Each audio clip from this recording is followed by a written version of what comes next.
Welcome back to Hack City. Joe DeLeone and Sean Anderson, two very somber and depressed former Rhode Island football players. We're going to get to it. I don't want to hear it. I don't want any more snide comments from you listeners. I don't want any more of it. We got too many people texting me, too many people tagging us. We're going to talk about it.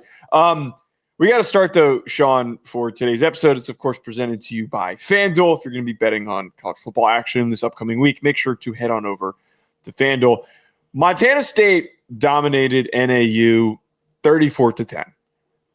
This was played out as we kind of anticipated. We talked about how, hey, maybe they hang around for a little bit. NAU sticks around for just a couple of minutes, for a quarter, and then Montana State does their thing. And our perception of NAU doesn't really drop, but we just remind ourselves that there is a degree of separation between the upper class and the mid to upper class of FCS programs. I'm not going to forget that NAU was good when Montana State beat them in this one. And we're going to look back at the polls in a couple weeks and then start really putting stuff together.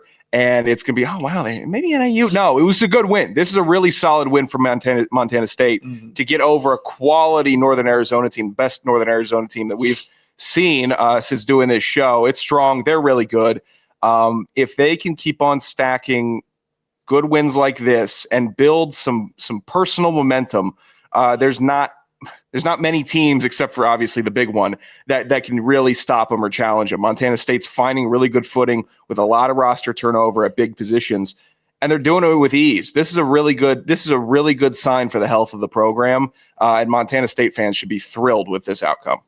Yeah, absolutely. And this opened up with Taco Dowler having an incredible punt return touchdown when they were down 7-0. And then we had this probably one of the worst FCS color commentator calls that I've ever heard, where he said it's Taco Tuesday on a Saturday. And I don't know where that one was connecting, where those dots. Can I get a full, can you just give me a quick rundown in your broadcaster voice for me? Just hit that call. Let me see. It's Taco Tuesday on a Saturday. That's not how he sounded, but that's how I would have done it if I was gonna give a really. It's Taco Tuesday. Yeah, I wouldn't like it anyways. There's not really many versions of that where I think I would like it. I gave it a shot.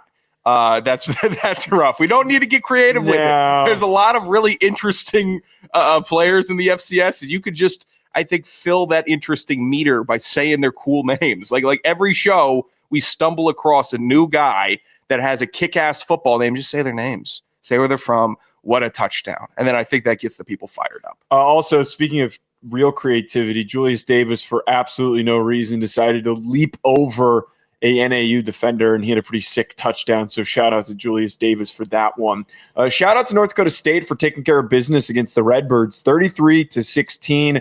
This is also played out as we projected, where you would need a whole lot from Tommy Rittenhouse to carry this Illinois State team to keep them in it. And for a good stretch, this game was close. It was close at halftime, and then finally the grind down by the Bison that always happens started to really set itself. Rittenhouse finished 20 of 35 for 191 yards, but here's the biggest implication. Only 15 yards rushing on 7 attempts. That was what we discussed, where you're going up against such a defensively sound team. If he can't get going on the ground, you're going to be playing from an arm's distance. North Dakota State continues just to remind us, just like we just said with Montana State, there is a slight degree of separation, that their ability to not get duped and to fall for the traps of these athletic and maneuverable quarterbacks, they're always going to continue to charge forward. Yeah, they didn't flinch. Illinois State's a team that could be flinch-inducing. They're strong. They're athletic. They're really athletic. And North Dakota State just walked right into the office, put on their tie, and then walked right out at the end of the day. It's got to be frustrating to have to just see these guys act in such a professional manner. It's not even like acting as like a P4, top of the P4 manner. They act like pros, the way they go in, week out, handle business, and then just get right on to the next week. It's impressive. It's the glaze fest. I know, slobber, pop them out your mouth. I gotta acknowledge that they are really the best FCS team going, And they look unstoppable. Yeah, they look unstoppable, man. What do you want? Even when they start slow, they still look unstoppable. They were kind of meandering about, and then Cole Payton's doing his thing, and they're just blowing past anyone who gives them a little bit of a challenge. We're not the B team. We're not going to sit here and try to construct narratives out of thin air. We're going to tell you how it is. What is that related to? Just messing with them. Okay. Youngstown had a solid game against SDSU. But SDSU, as we all know, they are one of, again, those top teams that we continue to lean on. Close battle. They're going to survive. Julius Luffridge, 25 carries for 176 yards and 4 touchdowns in this game. Chase Mason, solid. A little bit of a drop-off from where we were hyping up last week. 14 of 29 for 189 yards, 1 touchdown, and 1 interception. Credit to SDSU, though, just for being able to keep Youngstown State at bay. Yeah, this was a game where if you can run on them, run on them. That should be the default in football, and South Dakota State leaned on that heavy with Luffridge. And I hope I put y'all on before this game talking about Bo Brungard, who in a loss still went off. 29 for 44 passing, 275 through the air, 3 touchdowns. Oh, that's not bad. That would be really good, actually, if he was just passing against South Dakota State. Through many different seasons, you put up that stat line as a quarterback against them, you're in pretty rarefied air. Additionally, he runs 22 times for 130 yards and a touchdown. This guy's playing special ball this year, and it's kind of high school backyard football-ish, where he's just touching the ball every single time and making a play by himself every single time.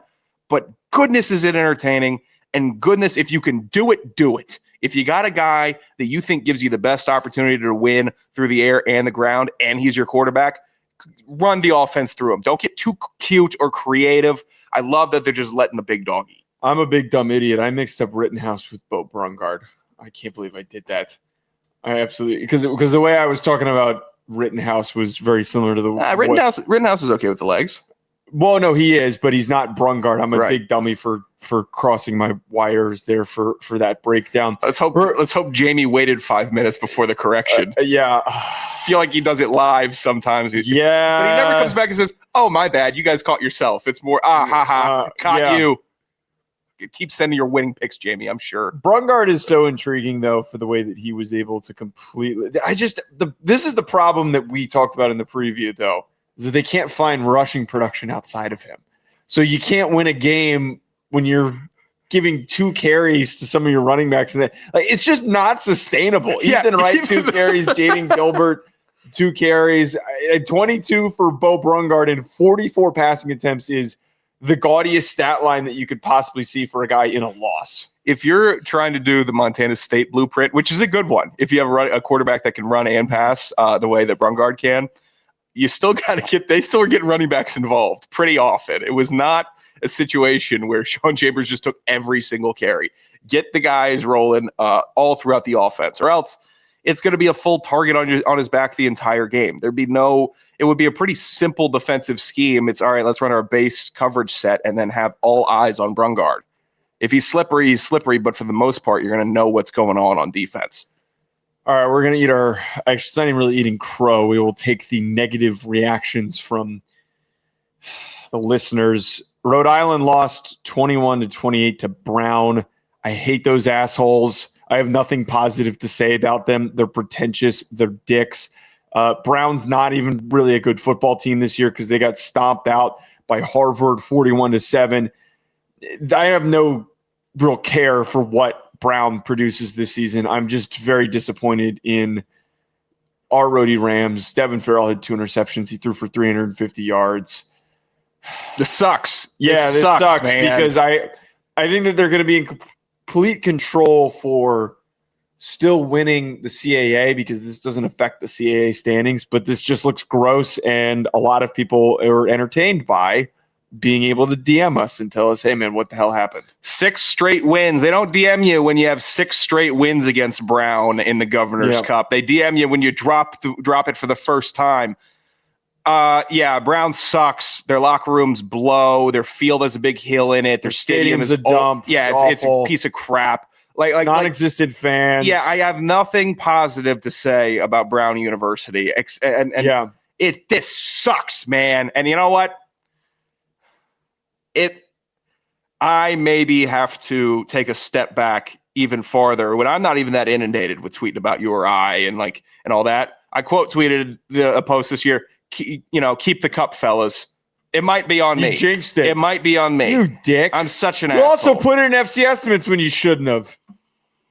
That's on me, man. It might be on me. I'll shoulder this load. But as soon as I started seeing that Brown was in it, I'm like, oh, I did this. This is on me. This is my fault. I'll wear it. I'm the coldest college football analyst that on the has planet. ever existed. Anything I put into the ether is just stop speaking. Just kind of nod the rest of the when we do predictions about URI. I should. It's my fault. It really might be because it doesn't make sense for them to lose to Brown right now. It doesn't. We beat Brown 3 out of 4 times. We haven't even and we were awful. We haven't even had a real chance to preview a URI game for a big matchup this year, and now it just feels marred. I hope that they bounce back from this and they'll be fine in the CAA race. Again, this doesn't affect them because it's Brown that they lost to. It just is ugly, and everyone's going to point and laugh at us. We have to give a little bit of credit to Lehigh after the hot start that they have. Luke Yoder, 150 yards from scrimmage in a dominant win. This is how you're supposed to play against an Ivy League team. 31-13 over Yale. They are now 6-0. Lehigh, man, good football program. I like it when they're good because historically they're one of the oldest and most, just in the lore of college football, they've had an impact way back, way back in the far distant past. So when they're good, it's fun to be able to talk about them. They're 6-0. They're leading their conference. It feels like now, we haven't been sitting here fully dissecting Lehigh's season, but this comes off of a conversation I think we had last night about reacting to the preseason polls and all the reactions in the first month. You get to 6-0. I'm going to mention you with some severity. It's pretty good. Lehigh 6-0 is really strong, and Yale, handle them boys. The biggest threat in the Ivies is going to be Harvard this year. They got the quarterback. They got a good team. Beating Yale's pretty good. Lehigh keeps stringing it together. They'll have a good season. Next game that we got to talk about, Austin Peay, man. West Georgia exposed. I didn't really have much to be excited about with Austin Peay. They were fine this year. But West Georgia, man, I was riding them out. I really thought that there was a path for them to maybe not finish undefeated, but to be a playoff team and for them to finish with a solid record. The way that they were outclassed 44-30 makes me call into question if they're going to be able to keep up when they enter conference play. This kid, Chris Parson, the quarterback for Peay, had a career day. 16 for 26, 346, 3 passing touchdowns, 2 rushing touchdowns, only 1 pick. It's career day. I'll tip the hat to him. My feelings about Austin Peay are well known, but it's a fine quality win from a team that is performing better than expected. West Georgia was a legit contender, legit competitor in this game with a lot of really good wins on the record this year. Not a slouch, quality win for Peay. Ugh, God, this is like the nightmare week for me in this non-existent rivalry. I sucked it up in FC estimates too. I hate to bury the lead. This sucks. Are they really that big of rivals with Tennessee Tech? They were at one point. It was just, I just learned that Austin Peay was the rival, so that stuck with me. Tennessee Tech, though, did look incredibly dominant. They're beating the shit out of this is Grimace on Grimace Crime. You beat the shit out of Western Illinois. You get a nice little pat on the head. Good job, guys. Vesperis 358, 4 touchdowns as they walloped Western Illinois 66-20. Best scoring offense in the nation. Going into this game, they were averaging 54.2 points per game. 66, quick maths, more than 54 nice. On the numericals grade. Good job, man. Holy shit. So that average will keep going up. This team knows how to score. The Vesperis pull in the transfer portal is really going to be historic for Tennessee Tech. He's going to break records. He's going to break records at Tennessee Tech this year for this season that he's having. Now, the rubber might meet the road when he starts playing not Western Illinois, but it's a really fun offense to track, and Tennessee Tech being good is exciting. It really is. Good for the Grimace also. I heard not Western Illinois is a pretty good team, so we'll see what happens. One more Grimace. Another Grimace shout out though, dude. Teron Dickum Down Dickens had a hell of a performance. against Wofford, 23-21 in this win. But the craziest stat line ever, as he went 46 of 46 straight. 46 of, I had to check this. Shout out to Heath for tagging us and alerting us. New FCS record, one of the most insane feats that you're going to see in modern college football. He finished the game 53 of 56 for 378 yards and 3 touchdowns. I'm really actually very curious. What is his current completion percentage? His current completion percentage is 80%, which is kind of crazy that it didn't go up more than that. But still, he is on an incredible run. No picks. He is the most efficient man to ever touch a football. Nearly doubled the NFL record of consecutive passes completed. Holy shit. 25 shared by Ryan Tannehill, Marcus Mariota, Phillip Rivers. Shit, Ryan Tannehill. And Nick Foles. Eat shit, all of you guys. They all blow compared to Teron Dickens. Way to stand up for country, sir. Way to introduce yourself to the FCS after being out for the first 3 weeks. Thanks again for the tip there, Heath. It's really good to see a guy just explode on the scene, take over the game. Western Carolina is in a good spot. They are going, if this kid keeps on playing like this, they're a true playoff competitor. Who's stopping this guy? Who's stopping a guy that could possibly throw 53 for 56, 53 completions in a game? And it's not 70. This is like, what is this, like throwing 2 perfect games? What's the equivalent? Yeah, what's the equivalent of this sports-wise to go 46 of 46? 50, but for the overall completions, 56 passing attempts is, I just spit really bad there. 56 passing attempts is like triple the normal passing volume of a lot of quarterbacks in college football. Like some guys don't even get up over 20, and he was close to 20 in this game. And normally when you see the 56 passing attempts, it's 29 of 56 because they're just sputtering and can't do anything. So they're just launching prayer after prayer, balls rolling all over the ground. There was somebody, I think it was the SEMO quarterback last year, had something like this, or maybe it was 2 years ago, where I'm with you. He had a really bad stat line, and he had like 50 passing attempts, which was insane. To have done it with this degree of efficiency is where his praise. What happened to you just now? What do you mean? What cracked you up? Did you spit again? Oh, did you not hear? No, nothing. Did I? Oh my God! I'm not gonna try. It was. Final thoughts on Teron Dickens. If you all just knew the cesspool that I've been sitting in here for the last 48, you wouldn't believe me. Oh, it looks so fun doing a show. It looks so fun. You guys are in the same room. It's not over Zoom. It's better the worst. Zoom. It's better over Zoom. God. There's no retaliatory expulsion of bodily functions that are happening. You're disgusting. All right. I'm so off track. Did we talk about Montana? No, we haven't. Montana came back on Idaho State and stayed undefeated, 42-38.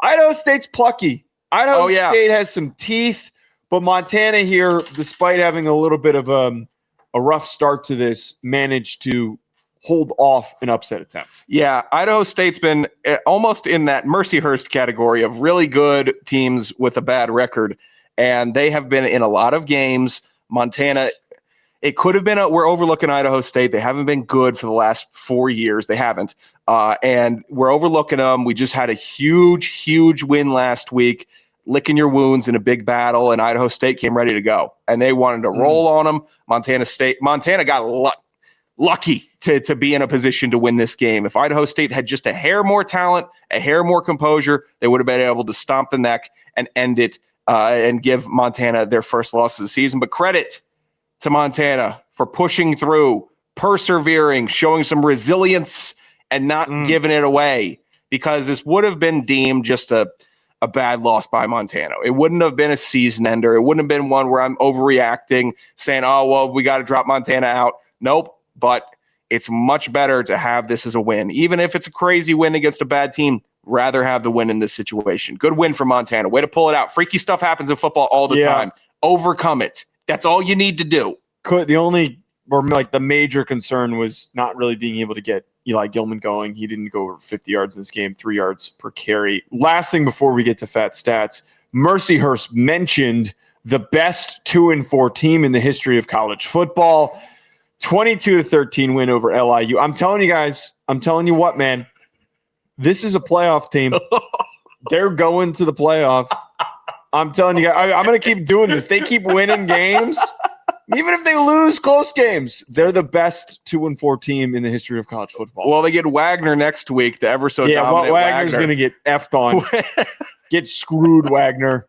They're not ready for this Mercyhurst ass whooping that the best 2-4 team in the history of college football is about to deliver to you. I don't know if we'd be able to call them the best 3-4 team in the history of college football if they get past Wagner. Me. Okay, gotcha. Try me. You think what? I won't? There's been a lot of teams just one game under 500 that have been pretty good. Yeah. Got it. Yeah, try me. All right. Try me. We'll wait and see what happens there then next week. Fat stats. What do we got? It got really fat. Look. Do we waste our time reading all these? But you go ahead. We all know what we're going to say. We know who it's going to be. But there were a lot of players popping off this week, so we'll breeze through it. It'll be easy. I want to recognize the guys that did good that didn't happen to set an FCS record and with completions. Mm-hmm. Mercer quarterback Braden Atkinson, 22-35, 365 yards, 5 touchdowns. Not bad. Mercer catching heat. Monmouth quarterback Derek Robertson, 25-38, 351 yards, 4 touchdowns. South Dakota running back LJ Phillips Jr. What do you mean? 24 carries, 244 yards, 4 touchdowns. Fine. That would win in many weeks. Sure. That is a line that is fat enough. Good job. That would win many weeks. You tried. Indiana State. Get him 56 carries and we'll talk. Nick Osho. Or Osho, 28 carries, 211 yards, 2 touchdowns. Monmouth running back Rodney Nelson, 32 carries, 203 and 2. Tarleton running back Trey Page, third, 19 carries, 98 yards, 2 tuds. Good week for the running back. Southern Utah running back Joshua Dye, 19 carries, 189, 4 touchdowns. Julius Luffridge from South Dakota State, 25 carries, 176, 4 touchdowns. Lastly, the only receiver on the list, Davidson wide receiver Ivan Hoyt, 8 catches, 155 and 3. Give it to my boy, Teron. We're going to get scolded for this. Teron, dick him down, Dickens. Yeah. Is that worse or better than get your balls out, Gabales?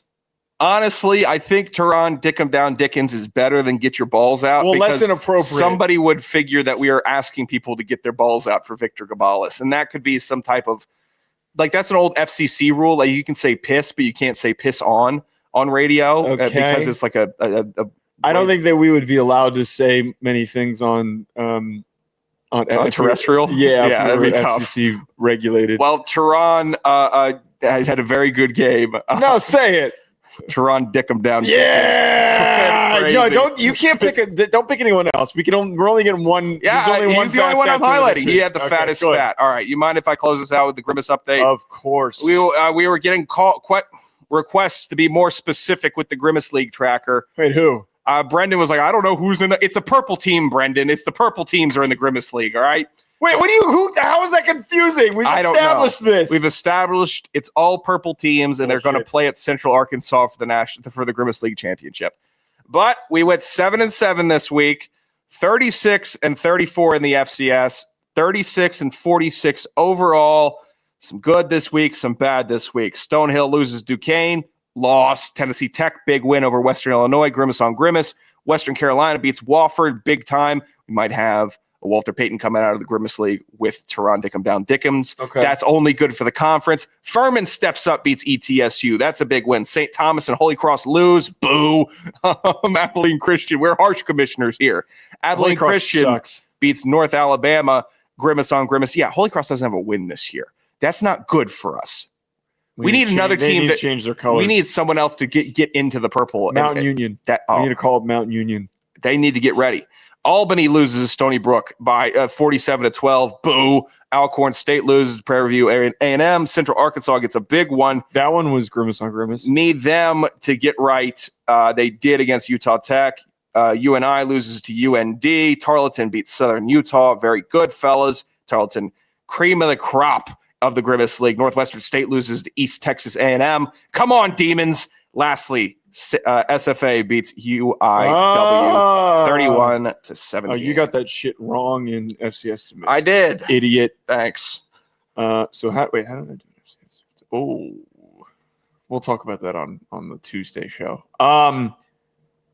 One qualm I have before we get out of here. Uh-huh. I like how you've gone about this, but I don't know what team's in the lead. In what?